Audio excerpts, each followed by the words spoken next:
Hey everyone, this is One Man Zerg with theuen.com, bringing you a tip today on using the Zerg's army in its stack form. I like to say a stack because it's an array of units from that specific race. So you can see this Zerg player here has a load of units, including the Zergling, the Baneling, the Infestor, and the Hydralisk. You can also throw in other things like roaches in here, or if you have them, you can throw an Ultralisk, because Ultralisk would be very effective in this situation. But you can see he's going up against a Terran opponent, in this case QXC. This is actually Machine and QXC, two very high level players. And QXC has a arrangement of Marines, a few Ghosts interspersed in there, and then a lot of Marauders as well. And so you can see this huge count of Marines. That's why the Zerg player is bringing in so many Banelings.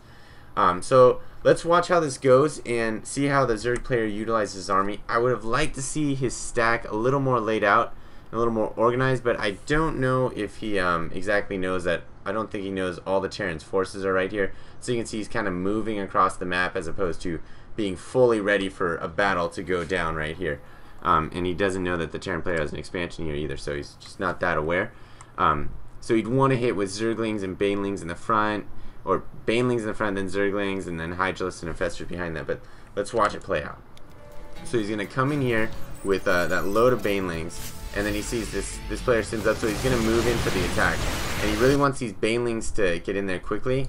You can see, though, he's getting EMP'd right now, so if he has energy, he'll want to fungal growth these units. This fungal growth is extremely effective against low HP units. Then he gets in there with those Banelings, so you can see those Banelings hitting that stockpile of troops at the front really helps soften them up. Banelings do really great damage against light units, and then he's going to fungal growth these units at the start too. Fungal growth is going to keep those units in place because it locks them there for 8 seconds, and then it's also going to do 36 damage over 8 seconds. I'd optimally like to see fungal growth used right before the battle starts, but if you can use it right at the start of the battle too, that's also effective, as it's going to tick down some time, and also make sure that player won't be able to retreat with troops. If he said, oh hey, I'm outnumbered, I want to retreat, he can no longer do that. So these Banelings continue to hit there and just knock out those troops, and then these Hydralisks form that long line. And you can see another thing that's not Zerg army specific, but he's got these Hydralisks in this much bigger art than the Terran's troop, and they have that range 6 when they get that upgrade. So that makes it so he has more units firing at less units, which is something you always want to do in your battles if you can. If you have sentries, you can force field it, but if not, you can use terrain to your advantage. So then he's going to have that, and then he has these Banelings coming around, but you can see you don't want to get the Banelings stuck behind the troops, because then they're not going to be as effective. And then again, Baneling hits, takes out 2 troops right there, and then wow, 2 ghosts with that Baneling. That's really effective. So then use your forces, don't get trapped in and choked yourself, wrap around, and make sure your Hydralisks are still able to pound. By a late battle, you've probably lost most of your Banelings and most of your Zerglings, because they're the first things to go in and they're the first things to go down. But keep pushing on with your Hydras. If you have creep, that's something you want to use. If you have Overlords around, you can use them to generate creep. Obviously, you didn't do that in this example, but that's something you can do to help. And then keep that push going with your troops. Hydras are one of the most damaging units in the game, and you really want to just keep that push on with them. And then Infestor's kind of carrying out in the front. He can't really do anything with that little bit of mana, but you can use that effectively for your army. So once again, Zerg armies are really melee unit intensive. They have Zerglings, they have Banelings, they have Roaches, which have a range of 3. That's very melee-esque. And then they also have Ultralisks.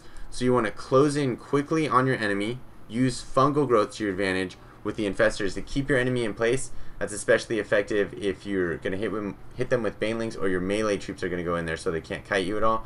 And then make sure your Hydras are behind your starting melee units, so that your Hydras are able to do that damage while not getting in the way of your melee troops. That's really how to best manage your Zerg army.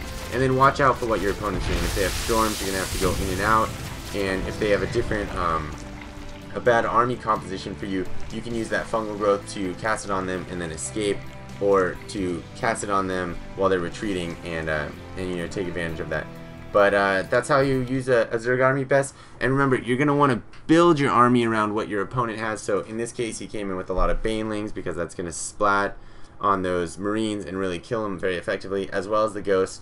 And then he has a lot of Hydralisks because Hydralisks counter that Marauder, whereas a Roach would more easily go down to the Marauder. So build your army around what your opponent has and what you think they're going to have, and then make sure you hit them with that proper stack of melee in front, then Roaches, then Hydralisks. Hope that tip works well for you. If you enjoyed this, you can go to theuen.com, or you can check out our YouTube channel, the UEN TV, for more tips, strategies, and commentaries. Thanks for listening.